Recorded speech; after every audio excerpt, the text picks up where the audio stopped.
La la la,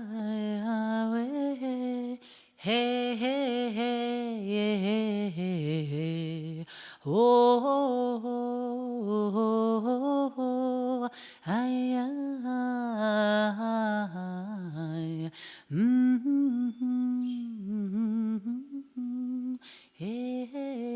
Empowered Health, a podcast shedding light on how healing is an inside job. Keys to your inner power and total transformation.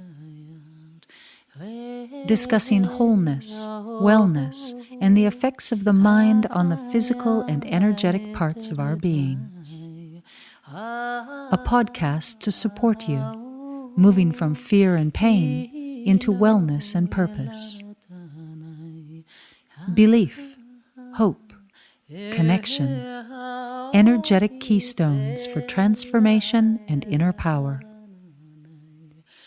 Sacred knowledge that inspires us to look within, to find our own unique path. Empowered Health, release and rewire to become what you truly are, strong, whole, and empowered.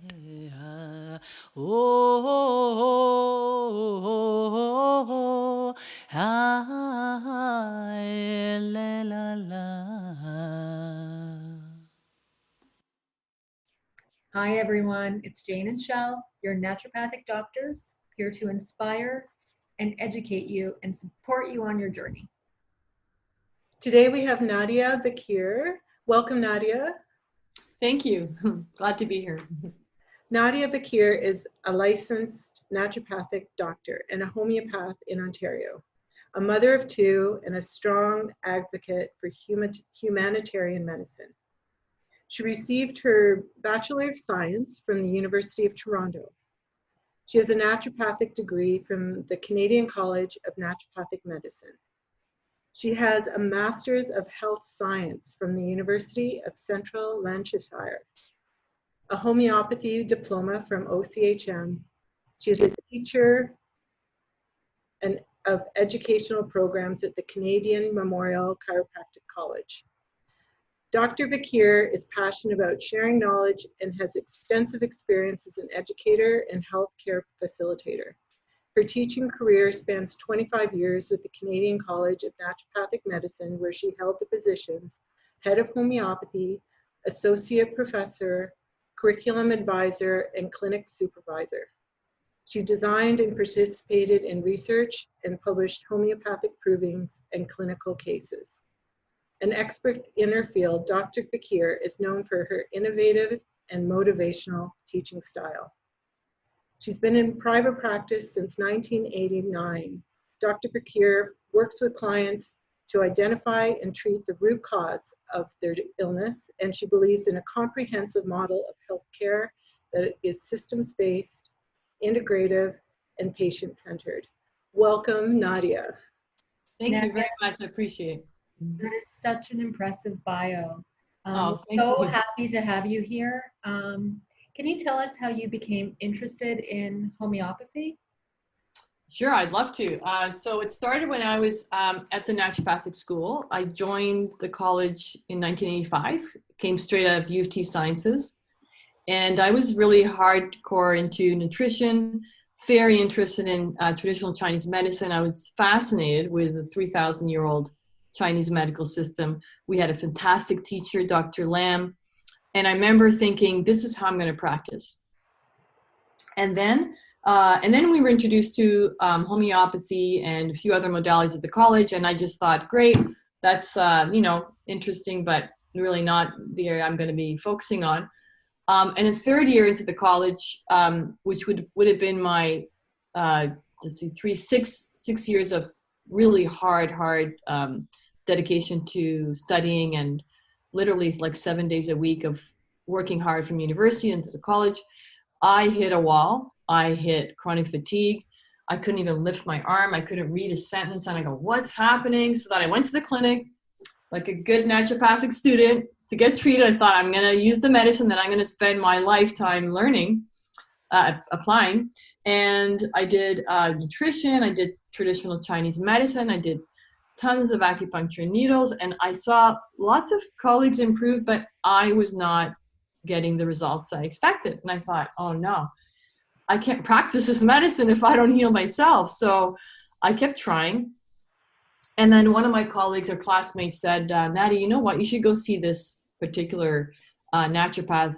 He's very good. He heals people. I said, okay, well, what does he do? And she said he does homeopathy. And my eyes just rolled. I thought, homeopathy? You got to be kidding me. That's not what I want to do. She says, just go see him. But I got to backtrack a second, because when I was introduced to homeopathy in second year, just the concept of you take this little pellet and it's going to shift your vital force and then all your symptoms are going to disappear was not, I just wasn't buying it. And I had come from U of T Sciences, where the last course I took in third year was about the history of medicine. And our professor spent the whole 2 terms denying, antagonizing vitalism. I mean, it wasn't even a balanced course. It was all about vitalism does not exist. It's voodoo. It's not, you know, and so, and anyone in the class, we had, I think a couple hundred students, anyone who put their hand up and questioned him he would shoot them down. He was so sharp verbally. And so I was conditioned thinking vital force, no, doesn't exist. And this is not real science, not real medicine. So when we were introduced to homeopathy in second year, I would just sit in class and go, right, this is not even, you know, I'll just study hard and get my marks, but this is the last modality that I will be applying in my practice, and I'm not even going to bother. So third year, the universe really teaching me a lesson of humbleism. When I went to see this naturopath who specialized in homeopathy, had him take my case because I was desperate. I was having to choose between seeing him or quitting the program and taking time off to recuperate. And he gave me my first remedy, took a 2-hour case, gave my first remedy. Next day I woke up and I thought I was in a dream. I couldn't believe how I felt. Then all the teaching we had on homeopathy and all the times in class when I rolled my eyes and I denied what they were saying and this is not possible came to light, and I thought, oh my God, what have I done? I ignored something so valuable. I can't believe this. I couldn't believe my response. I couldn't believe how I felt. That was my first sort of the light bulb going off and going, okay, now I have to go back and take this seriously, because why are we not focusing on vital force? Why is science, you know, all the questions about in university when we took these courses and they're saying there's no such thing as a field and mind body doesn't exist. That was in the 1980s. So it opened my eyes, and it was a real awakening for me. That started the process, but it wasn't enough to convince me yet that I wasn't going to be doing traditional Chinese medicine, which I was planning when I graduate, and fly out to Vancouver, get my BC license, go to China, do 6 months in a hospital, doing 100 cases a day, come back, open up a practice in Vancouver. And then, so I was on that trajectory. And this is after I graduated. I got a call because I also applied for the residency with this particular doctor in homeopathy. He was going to take one person from the profession. And I applied for the residency and thought, there's no way I'm going to get this. So I'll continue on my plan to do TCM. If I get the call, then I will change my career and focus just on homeopathy. I knew I didn't want to do 2 major systems in medicine. I wanted to become an expert in one. So I got the call in the middle of my exams in BC. I'm taking you as a resident. And part of me is like, really? No, you can't be. I can't do this. I can't come back to Toronto. And the other part was, oh my God, I got the residency. And that was it. That was when I gave up my TCM dream and went back and sat with this doctor for 2 years next to him, watching case after case. Because he had a reputation of helping so many people in terminal illness, I got to see firsthand just how much healing you can achieve with homeopathy alone. That experience was priceless. You can't put a price on it. What he taught me, what I saw, what I witnessed in practice so early in my practice. And after that, I thought, this is all I want to do. This is all I want to focus on. This is amazing. And that's what led me to, you know, start teaching and continue practicing for this long. Yeah. For me, it was when you took us to India and we saw all these cases that weren't helped in traditional medicine helped with homeopathy. And I always believed in mind-body medicine. So it just was like the perfect thing for me to follow. Oh, yeah. And that experience, so students going to India, like the best thing you could have done was go into more debt and go to India to see homeopathy. because what students saw in 2 weeks, you couldn't even put in a year of experience at the college, because you saw population of people who, a lot of them couldn't afford, thank God, the type of conventional medicine that we give people here. And they would come in with conditions like tuberculosis, cancer, autoimmune disease, that they have no ability to be treated conventionally, and they would see a homeopath, and the homeopath would treat them and would reverse. We saw x-rays of tubercules in the lungs disappear. And we were told in medicine, when we were studying pathology, right, we were told you can't reverse tuberculosis in the lung. Once you have tuberculosis, the scars are there for life. So I think that was so inspiring. For me too, going there with students inspired me just as much as you guys. Right. And just recently I had a horse had an infection in his joint, and the vet told me there was no way I could heal it. And North American medicine also relayed the same information. I had to do heavy antibiotics. So the first thing I did was call Divya, who's in India, because there they treat these things. They don't always jump to allopathic medicine. And so my horse is healed and alive today and doing amazing. well. Yeah. Use their experience, because that's, yeah. Nadia, can you explain to people who are listening who haven't experienced the miracles of homeopathy what you mean by vital force? Sure. Okay, so we have a healing energy within us. So vital force is another word for the healing energy, the energy that if you cut your skin and you start to bleed, your body will start to clot the blood and create a scar and heal that area. Well, what tells it to do that? It's not your mind. It's not your soul, your spirit. Something communicates to that area of the body to start triggering the healing response. So we have an energy within us. Think of it as an energy, a vital force, something that informs our body to heal when it needs. Mm-hmm. Like our qi in Chinese medicine. Our We qi. get sick and it becomes a chronic illness where symptoms don't go away. That means that particular energy or healing force has been overwhelmed and isn't able to recuperate. It isn't able to regain equilibrium. And this is where we need to now treat it on a level of the same. Homeopathy or some form of energetic medicine, acupuncture works with meridians, to try and influence or stimulate that force to work again. It's like it's stuck. It doesn't know how to move forward. And homeopathy is that one system of medicine that is very successful in doing this. And when it recognizes, so let me start with, first of all, how homeopaths understand disease. Disease is basically a state of out of balance. If you consider your body as a complex adaptive system, and every millisecond you are responding to stress without even knowing it, your body adapts seamlessly. So it could be a smell in the air, a molecule, a sound. You don't even notice that you've overcome that stress. The second you experience a sign or symptom means that the body was overwhelmed and is now in a state of reacting to the stimulus.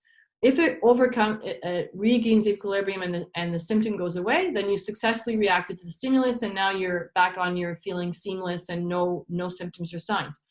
If the symptom or sign doesn't go away, that's the reflection of the imbalance. That's the reflection of where your body got stuck, your vital force, or wasn't able to overcome that stimulus. And that becomes a part of your symptom picture. And the more signs and symptoms you have, the more this is a reflection informing us of the pattern of imbalance. It's really an off frequency, if you want to think of it that way. When you can recognize those, in homeopathy, we look at the whole picture. So every sign and symptom is a reflection, including on the mind, physical, and emotion level, is a reflection of this pattern of imbalance. If we can recognize the pattern, and we recognize this in a homeopathic remedy, and we match the remedy based on a law in nature called law of similars, like cures like, we give the person that remedy, then it triggers a response that reverses that process, and the symptoms and signs disappear on multiple levels. So how we know someone is healing is that, first of all, the last symptom to appear is the first to disappear, and they start to see a change on many levels, not just their physicals, their emotional, their mental, they even will say, I feel my energy's back. I feel like I'm young again. I feel like I'm inspired, without that had been your objective. Your objective was to treat their eczema or their high blood pressure, right? But that's just the tip of the iceberg. It's part of that complex adaptive systems pattern of imbalance. And then the body regains equilibrium. So the vital force is what helps us get there. How can we help it? How can we support it, as opposed to try and take over and just, band-aids the body? That's what we want to do, and that's what homeopathy is so good at doing, and as well as other energy systems of medicine. But homeopathy is one brilliant way to do it. Mm-hmm. How do we learn what these homeopathic substances, how do we learn about them? Can you explain provings and how we develop our Yes. Materia Medica? Absolutely. Great question. So it all started, if I go back to about 230 years ago, with Dr. Samuel Hahnemann. He's the German doctor, brilliant guy. He knew 11 languages and was teaching medical school before he graduated. And just wanted to show him off because he was way ahead of his time for medicine. And when he was in medicine back then, 230, 40 years ago, they were doing mostly bloodletting and mercury poisoning and things like this. And he found he was losing half of his patients. Like, it was a 50-50 chance you would die if you got bloodlet to weaken your body so the symptom disappear. And he realized in his practice that because he's a very ethical, moral person and studied philosophy and all that, that this isn't medicine. And so he decided to quit medicine, and he was going to go on a mission to discover real cure. So to feed his family of, I think, 9 or 10 children at the time, he went and used his skills in 11 languages and transcribed medical books in library. Mm. And through the process of transcribing from different languages, different cultures, he started to see a commonality between all these different cultures in the law of similars. And he thought, this is a law in nature that keeps coming up, and these are between cultures that haven't communicated with each other. So it must be an undisputable law. Let me test it. If it's true, then it will be true today as it was back then when these cultures were writing about it. So he tested using quinine. He took small doses of, quinine was a treatment for malaria. And he thought, if the law of similars is correct, then if I take quinine, I'll start to produce symptoms of fever and chills like malaria. And lo and behold, he started doing that daily dose, and he developed malarial symptoms. And when he stopped quinine, the symptoms disappeared. And that was his first introduction to law of similars. And he decided, okay, well, let's do provings. Let's take substances over a period of time, record the symptoms they produce in our body, and then we can discover what they can cure.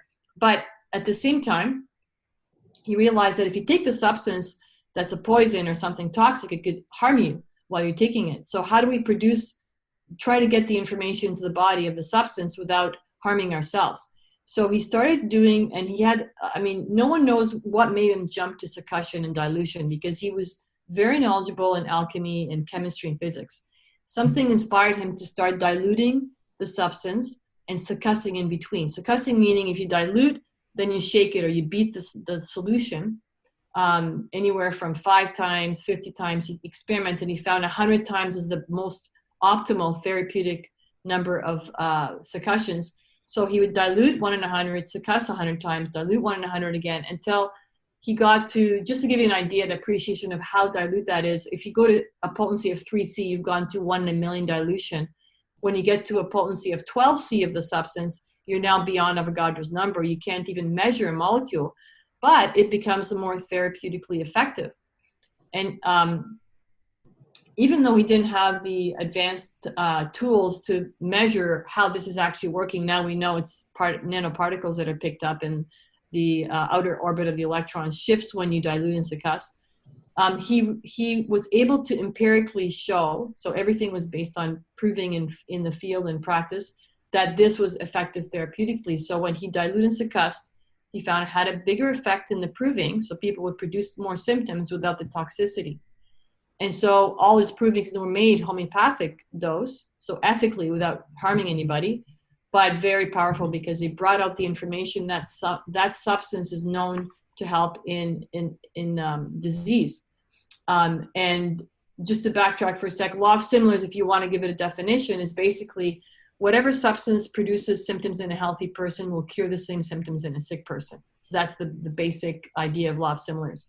And so these provings are made on healthy individuals, volunteers, who come in with the intention to bring out information of a substance, not take it on to themselves, like continue with it.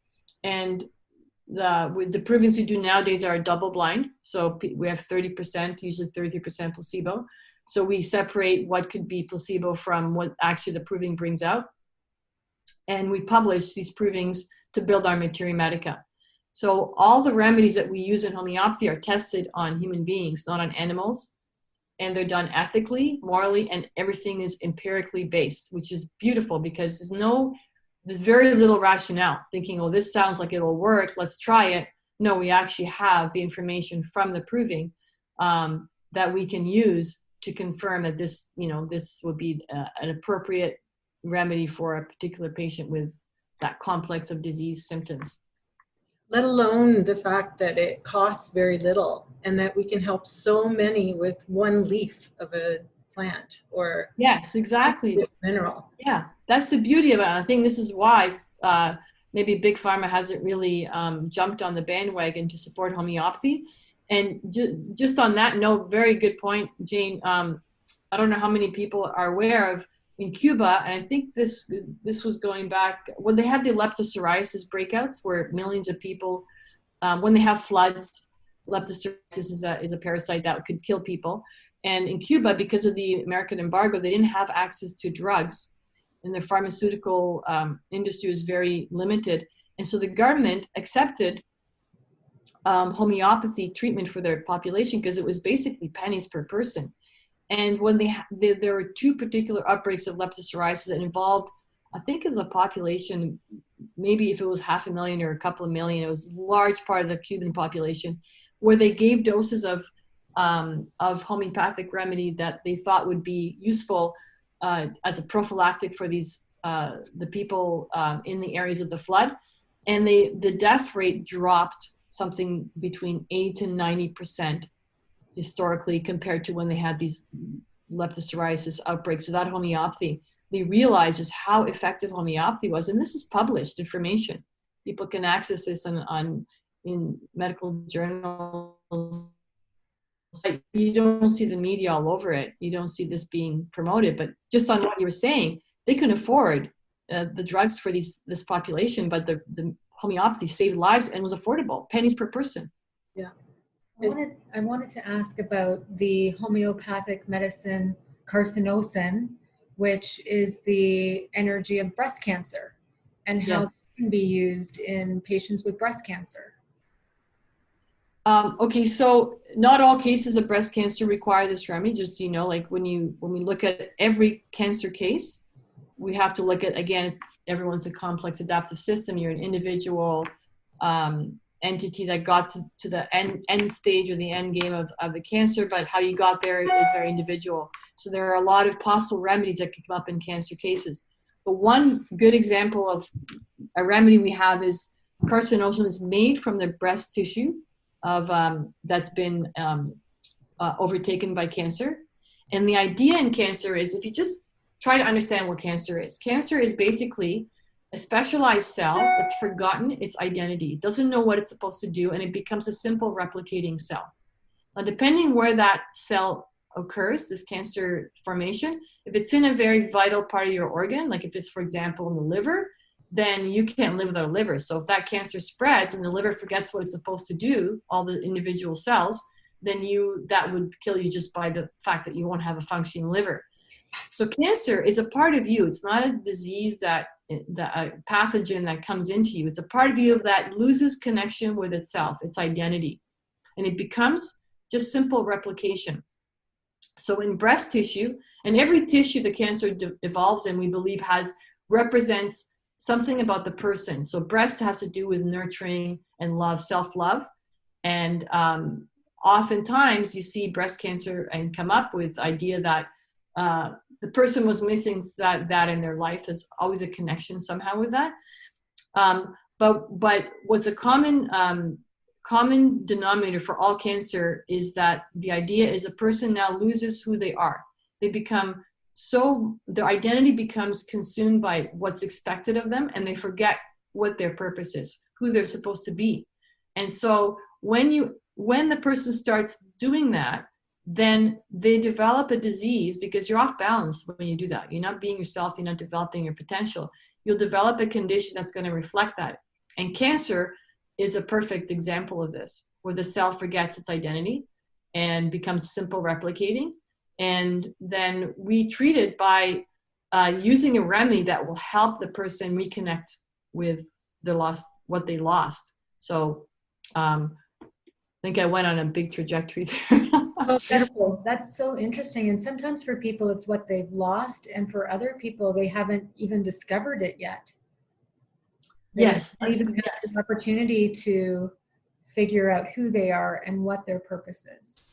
That's exactly correct. Yeah, when we discuss remedies, every remedy has a personality and a constitution. The personality of carcinosum is someone who's a pleaser and becomes whatever the person who's a dominating person in their life wants them to become. So often that starts in childhood. They have a dominating parent or dominating parents that basically don't allow the child to individuate and make their own mistakes and figure themselves out. They decide, you're going to fit this mold. This is what you are meant to be. So the child isn't able to individuate and figure out who they are. They don't get connected to their identity to become whatever that strong, dominating parental role wants them to become. They fill the shell. Then they get to be a successful adult. We see them successful in their career, but they don't know who they are. And then they come to a point where they develop a cancer. And the cancer, depending on where it is, just represents this loss of identity. They've disconnected with who they are. And that part of their body now is just growing into something else, something simple, replicating, not individuated, not specialized. So if we can identify that and work with that, then you can, help the person in their journey, healing journey effectively.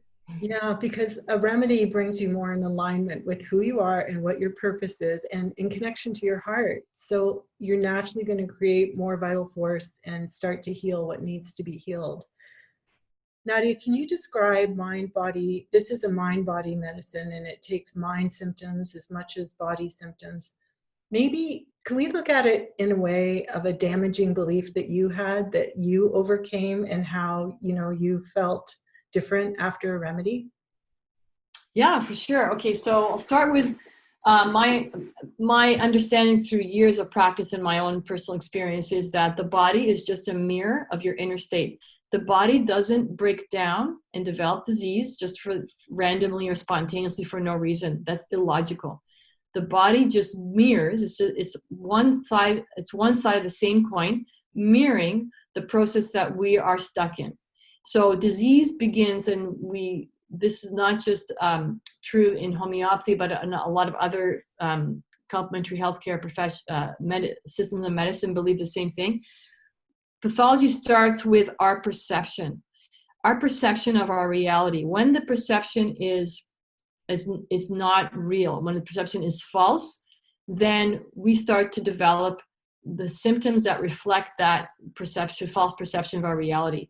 So, for example, if someone has the perception that their life is very restricted, that they feel pressure and they feel constricted and they don't have a lot of choice and they're stuck, they'll develop in their body eventually, if they keep this perception long enough, they'll develop symptoms in their body that reflect that. So if they're feeling stuck, if they can't move forward, they may develop multiple sclerosis. Or they may develop, if they're feeling pressure, they develop high blood pressure or pressure migraines. So that, again, the body's just reflecting the experience you have on your perception of your stress and your reality. And if you want to get in touch with that, if you see someone in practice coming in with, let's say, a diagnosis of a condition, and you ask them, what's it like to live with this condition? They will tell you exactly the words that reflect their false perception of their reality. It'll go right back to that. And then you ask, so for example, I have a patient coming in and I ask them, describe, the pain of your migraine. They say, I feel like someone is stabbing me in the eye. And then I asked, and what's it like to live with these migraines? I feel limited. I feel controlled. I feel like I can't live my life. And then you ask them, when is the first time you ever experienced control, and they'll go back to the original trauma, and they'll say, they may not even connect it initially, but they'll say, oh, I'm 20 years ago, or when I was, I don't know, when I was 12 years old or something, someone did this to me, and they never recovered. They experienced it the same way. So there's always going to be a root to it, an origin. If it's not in their lifetime, it could also be in generational, like if their parents went through the Holocaust and they're experiencing symptoms of what their parents experienced preconception. So if I bring it to myself, well, there's so many examples I can use. I remember, okay, like this is an acute injury, but it actually it took 6 months to heal. I was feeling I was doing a lot in my life. I was teaching in clinic, raising my kids. And I remember thinking, oh my God, I feel like I'm taking on so much. I feel out of balance. I got to make a change, but I just kept going, ignoring it. And then I was doing a sport to try and relieve some stress. And I was playing basketball. I went up for a shot and I came down and had the worst 3rd-degree strain in my ankle ever in my life I've ever experienced or seen in someone. Like my ankle ballooned out to the same size as my knee. And I remember sitting there going, I was just saying how off balance I was. And then I twist my ankle, and my ankle forced me to be bedridden, literally bedridden and immobile, slow everything down. For 6 months, I actually needed crutches for my ankle. And I remember thinking, this is a wake-up call. This is my energy. I created this. This is not a random accident. I was feeling so off balance and I wasn't addressing it. And now I have time. I'm sitting on my butt, not able to do what I normally do, and have to think about my life and how I can, get the balance I'm missing and what I can let go of and what I can tackle. So just Yeah. cute example. Yeah. And so you picked a remedy that matched that as well as the strain in your ankle. Yes, it had to be not just a remedy for the strain, but one that represented both feeling off balance, doing too much, not listening to my needs, and as well as the physical pain. And remedies have both. When you study a remedy, even if we use for sport injury, it has a personality profile that represents the injury, as well as the physical injury and the personality. So we always look at both. You really can't separate mind and body, because when you understand the body is a reflection of your perception of your reality and your mental state and emotional state, then you know that it's one continuum. Yeah. My quick story is when in my 20s, I would get hemorrhoids. And as a child, I felt forced out of the community. And so I still carried that energy. And when I learned about homeopathy, I think I had another bad case of hemorrhoids. They're very painful. And I healed it with aloe. And the whole family is Lily being forced out. Yeah, exactly. Yes, aloe is definitely. Yeah. Feel like you were part of something and then you're out of it now. That's the Lily family, totally. Yeah. Amazing. And we have I think we have something like hundreds of remedies for hemorrhoids. So people think, well, just give me the hemorrhoid remedy. It doesn't work like that. You got to look at what the hemorrhoids represent. What is that part of your body trying to tell you? We had a patient when I was supervising clinic. She had the shoulder pain, the right shoulder pain, and we were trying to understand what it represented, because it wasn't like she had an injury or sport. And so we did something unique where we just had her speak from her shoulder. Like we said, when you close your eyes, we took her through a meditation and just said, we want to give your shoulder a voice and let it tell us what it wants to say, what that part of your body is trying to tell you. And she did. She closed her eyes and was able to go into that meditation.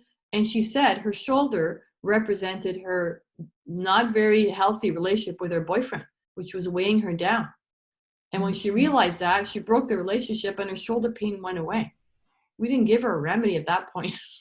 But it was a very good example of just how the body is just trying to give us a message, trying to tell us what's happening. Now, if she went to a conventional doctor, she would get a painkiller or an anti-inflammatory, and really would just shut the body off from speaking to you, right, without really dealing with the issue. So we need to understand what the body's trying to tell us. And we need to be prepared to actually listen, because I know even with my own healing, sometimes we know what delusion or what perspective we need to shift, and we keep it stuck there anyway for comfort or survival or some sort of obstacle that's in our way, which we see with homeopathy. Having, like, what are the obstacles to cure? Yes, absolutely. So it's awareness, and willing to hear what the body is telling you, but have to be aware that your body is speaking to you. It's like if you're driving a car and your oil signal goes off, are you going to just break the oil signal and say, okay, we solved it? Or find out what the signal is trying to tell you? So imagine how much healing we can accomplish if we taught medicine, if we help people understand their body is working with them. It's a cry for help. And it's not trying to create pain for you to suffer.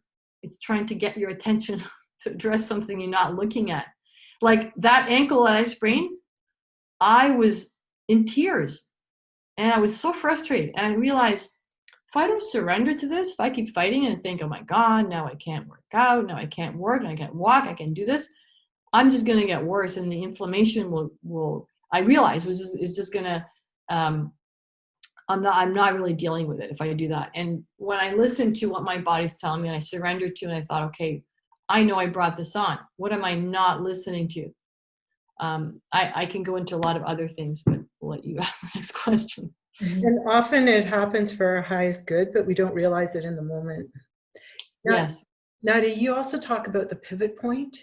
Can you describe Yes, that? pivotal point. Okay, that was, oh my God, what a breakthrough. I think it was 10 years into my practice. I went to do a retreat with Lou Klein, and the retreat was based on 10 homeopaths, naturopaths and homeopaths, bringing their really tough cases.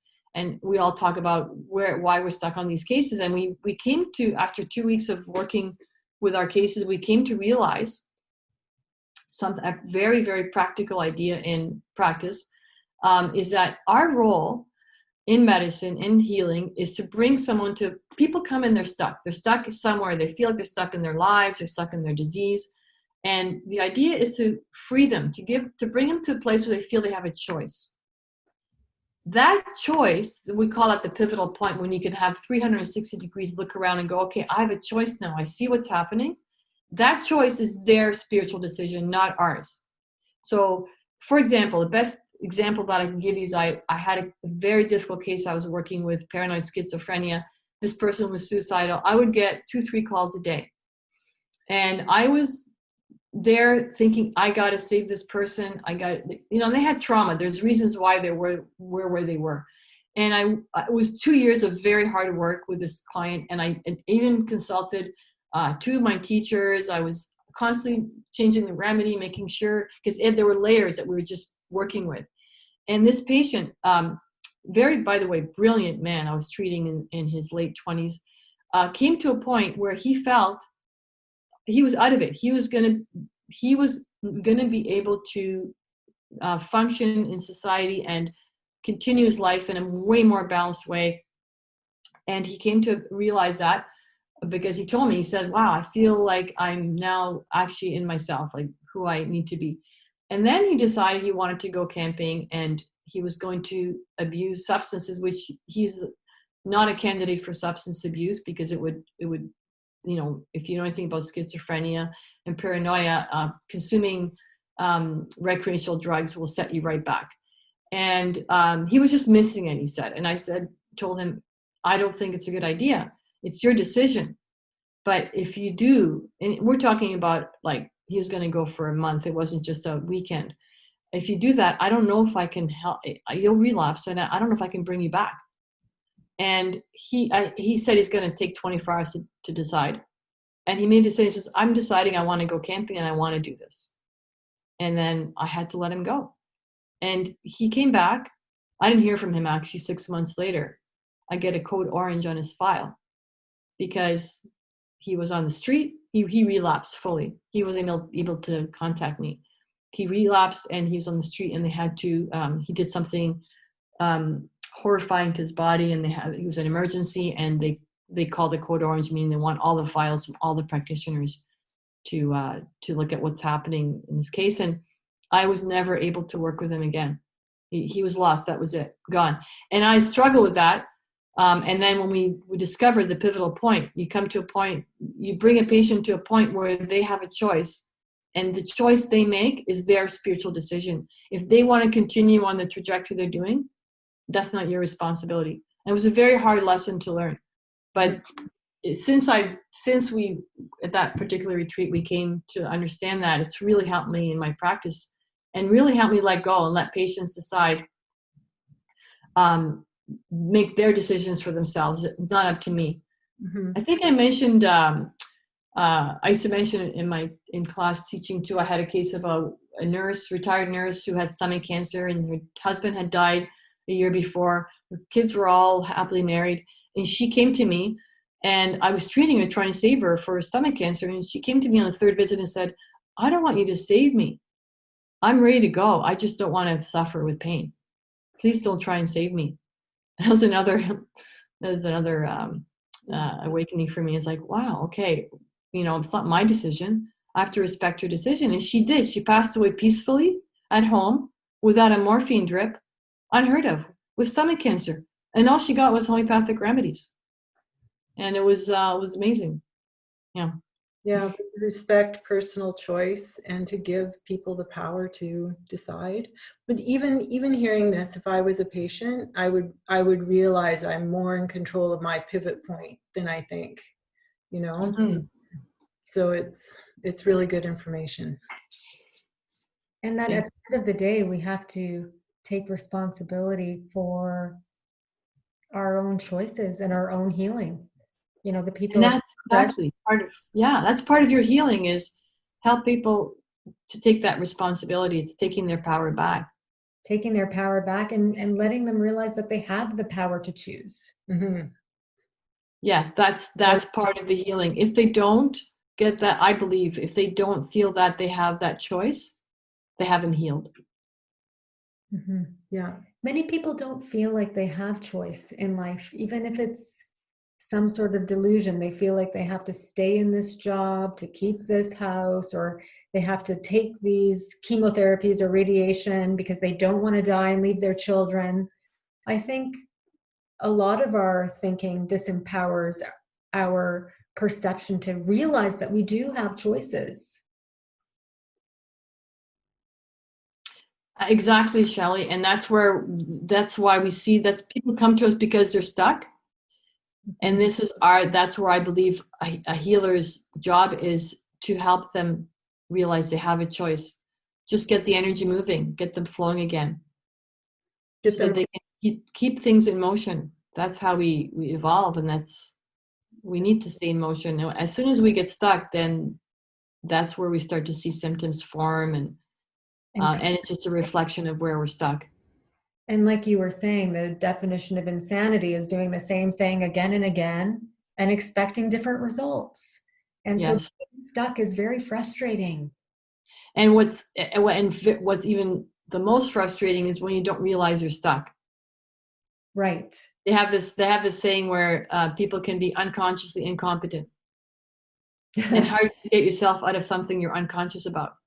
So bringing consciousness to where people are at in their lives on a deep level, where their pathology, what it really represents, and then giving them a choice.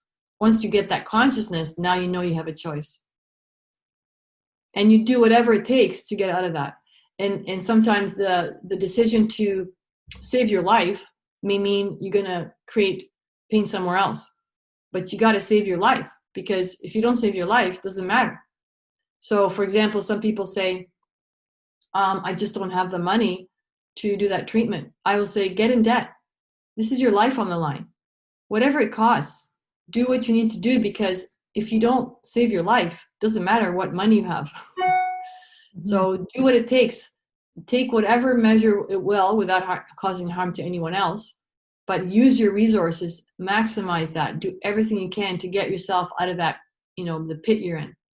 If it means you're going to get scratches or, get a cut somewhere or bruise or physical, climb out of a pit, you save your life, you do it. Or disappoint other people.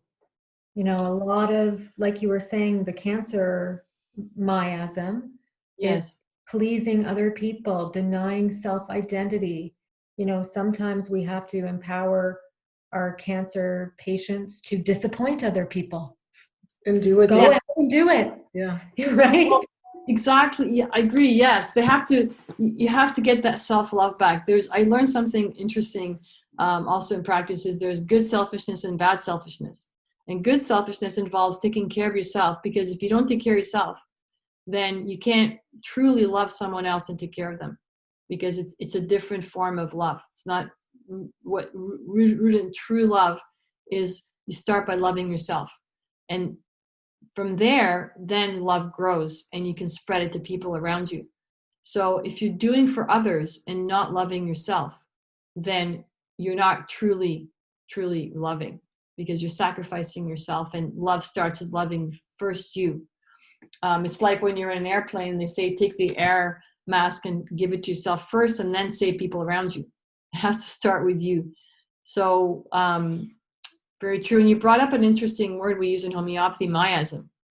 I don't think we brought it up in this discussion. In case people don't know what miasm is, in homeopathy, we look at inherent disease. So if someone inherits a condition that sort of runs in the family, it could be a personality trait, with physical symptoms or signs or predisposition for certain diseases.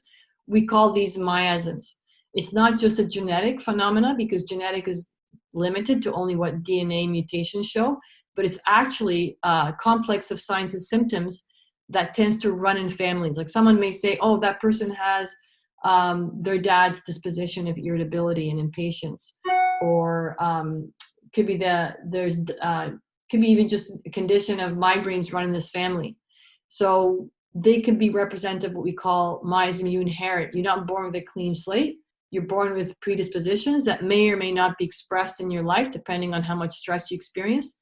And when we can recognize miasm, we also include that in our analysis of homeopathic remedies for patients. It's part of the imbalance we talk about. Mm-hmm. Yeah, and then it becomes like a piece of the puzzle. And once you get all the pieces, you can see a remedy that would really help the individual. Yes, the more clues, the better. And I love that example you gave of the puzzle, because to see a picture of a puzzle, you don't need 100% of the pieces. If you have 70%, you can see the picture. And that's what we do in homeopathy. We try and get as many pieces or clues to the case, and we often don't get 100%. But if we have 70 or 80%, we know the remedy now. We see the picture and we can apply the remedy. Yeah, and it's such an individual medicine. That's why you and homeopaths spend up to even more sometimes of 2 hours to get to really understand the individual. Yeah, very individualized. People are unique. Their way of thinking, their experiences, their perception of things, their family inheritance. It builds. You can have 10 people with hypertension and they each need a different remedy. That's why we have so many different remedies for the same condition, because how they got there isn't the same. And that tip of the iceberg may look the same on the surface, but underneath you've got a different picture of every iceberg. And this is exactly how disease is. Disease symptoms and signs are just the tip of the iceberg. Yeah. Nadia, can you explain with us how homeopathy can release trauma? So yes, so our cells when we experience trauma, so if we experience abuse, whether directly or indirectly, and it's repeated, our cells can retain the memory of that trauma, and they keep playing like a broken record. And eventually those cells will develop signs and symptoms representing the trauma. So for example, I'm currently treating a patient with multiple sclerosis. They've been diagnosed with atypical multiple sclerosis. Whenever you get atypical, it means it's not what you expect. The MRIs are not what's expected, but the symptoms show enough symptoms to show that it's close enough to that condition. They have to give it a diagnosis. So he's slowly losing his function. And multiple sclerosis and motor neuron disease means that you're not able to move the way fluidly as you normally would, but you don't feel pain. It's just motor neuron, which is the sensory nerves for, not sensory, but motor nerves for movement. And his life was very traumatic, because he was constantly reprimanded by his father and told that he was no good and he's not capable of doing being successful and punished a lot. And his feeling was he was paralyzed. He was felt like he was not able to move forward because of all the pressure his father put on him. And so the remedy he's being given is one of feeling that someone who's been controlled and manipulated in a way where they feel they cannot move. And so he is getting in touch with the emotions are coming up of anger, rage, and as the emotions are being released, he's gaining movement again. So this is part of when you give a remedy and you see anything that's been suppressed starts to come up. It could come up emotionally or through their dreams. It's part of the healing process, because now the subconscious, which is retaining these negative emotions and patterning, is starting to connect to the conscious state and release them in process. So as he's releasing those traumas, and it's not necessarily comfortable. Healing isn't always comfortable, because when you release, you may feel uncomfortable emotions. He's starting to get his control back physically, which is, you consider in medicine a miracle, or we often say spontaneous remission. Oh, you're going through spontaneous remission. Actually, no, I'm going through some deep healing. So trauma is embedded in our cells, and our cells can retain that for years. And if you really want to help someone move forward and heal, they have to release that. It's important to release it. But the beautiful thing about the body is when you use homeopathy, the body will release it in a way the person can manage. It's not like they'll be out of control and it's too much and they go into a crisis. The body knows what to do, how to do it at the best rate it knows how. So when a patient comes to me and they've had trauma going 30 years in their life, and they ask me how long will it take for me to heal once I get a remedy, I say it's very individual. Your body, the most important thing is we find the remedy that matches you, we trigger this healing, and then we have to now respect the body knows the best rate at healing possible for you. Because if we try and speed things up, which we can't anyways, homeopathy, but you try to force healing, you can create more trauma, or a person can go into shock. So that's another level of individuality, is people's rate at which they are very individual. And as long as you see movement, they're getting better and moving forward, that's the most important thing. Healing in motion. Speeding this up, trying to control and manipulate that is just not something that is recommended for empowering the body to do. The body knows. It's like we need to respect the body has an intelligence and knows the best way you could use to heal yourself. Yeah, so we even listen to when to give the next dose. It's not. Yes. Yeah, explain that. Yeah, repeating the remedy. Oh my God, I'm so glad you brought this up, because a lot of times the question is, when should I repeat the remedy? So what I like to do is I like to really take my time to explain to the patient how remedies work. Homeopathic remedies are catalysts. They kickstart a response. And as long as you're responding, there's no need to repeat the remedy. Repeating the remedy at that point doesn't make you better faster. It just makes you lose sensitivity to the information the remedy is providing. An example I like to use: if you have a child and you tell the child to go clean up their room and they don't listen to the first dose, you repeat the dose and say, please clean up your room. They don't listen. Then you raise your voice to higher potency, and then the child listens and goes to clean the room. To keep repeating clean your room while they're cleaning their room is going to be useless. And what will happen is that the child will say, well, it doesn't matter if I clean my room or not. She's going to keep saying it, so I'm not going to do it. So you lose sensitivity to the message. And this is what happens: is people take homeopathy, they may get a good response initially, and they go, oh, I love this response, let me take some more. And then they lose sensitivity to it. They may even antidote. And then they go, oh, I was better, and now I'm not better. I don't know why it's not working. Because the application of the potency, how often the frequency of pathology is important. You have to individualize it. So teaching a patient to listen to their symptoms, be aware of their response, and only repeat when that response comes to a plateau. We say, when you feel like you're not improving anymore, that's the best time to repeat the message, because your body, it's not a magic bullet. Your body will come to a place where it's going to respond, then it forgets, and it goes back to its familiar disharmonious pattern. And then you repeat the remedy, and then you're reminded to move forward again. And it keeps doing this until it forgets to go back. It doesn't go back to that pattern, it just moves forward. But that repetition of remedy is so important, and many people don't understand it. And oftentimes they're told to take the remedy way more frequently than they need to. Yeah, and we all have the mindset of allopathic medicine that you take it 3 times a day for a week, and you know that. Yes, that's biomedical model. So if you look at if you give a substance, a material dose that's going to act on the body, then you give it at a more frequent dose. But if you're working with the body's response, then let the body tell you when it needs it. So true. We're used to the biomedical approach. Nadia, I feel like we could learn so much from you. Do we have time for one more question? Yes, please. So we wanted to ask you how you would respond to a diagnosis in which you were given 2 years to live.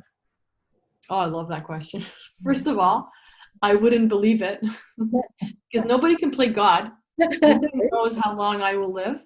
Only I decide. So I would definitely leave that paradigm, and I'd find other answers somewhere else. I would do some heavy duty researching into what it is, how I got to where I got, and what are my options. I would look everywhere. I would never give up, and I decide how long I'll be here. We love it. Yeah, and we were talking about how to leave no rock unturned. Do as much as you feel you need to do in every modality or every healing. Absolutely. We have so many resources at our fingertips. We have the World Wide Web. We have information everywhere, and it's up to us to use our critical thinking, our own minds, use our power of choice to decide our healthcare. And I would stop at nothing. Absolutely. That's so inspiring. We've absolutely loved seeing you and talking with you today, Nadia. Thank you so much for being with us. It's my pleasure. Thank you. And we also want to, like if people wanted to reach out to you, should we put an email address or something included in our description? Oh, thank you. Yeah, I have a website. It's www.naturopathicpractice.com, and people can access me through the website. I'd be happy to. I offer meet and greet, like 10-15 minutes. People can just come and ask questions and see if I'm a good fit for them, or if I can refer them to someone who may be more appropriate. I'm happy to do that too. That is wonderful. Yeah, we'll make sure that's included for everybody. Thank you. I appreciate you having me on board. I want to acknowledge your amazing information, and we'll have you back for sure. And I wanted to share our slogan with everyone: do not give away your power to anyone else. Just go be you. I love it. Thank you very much, guys. Great to see you. Thank you.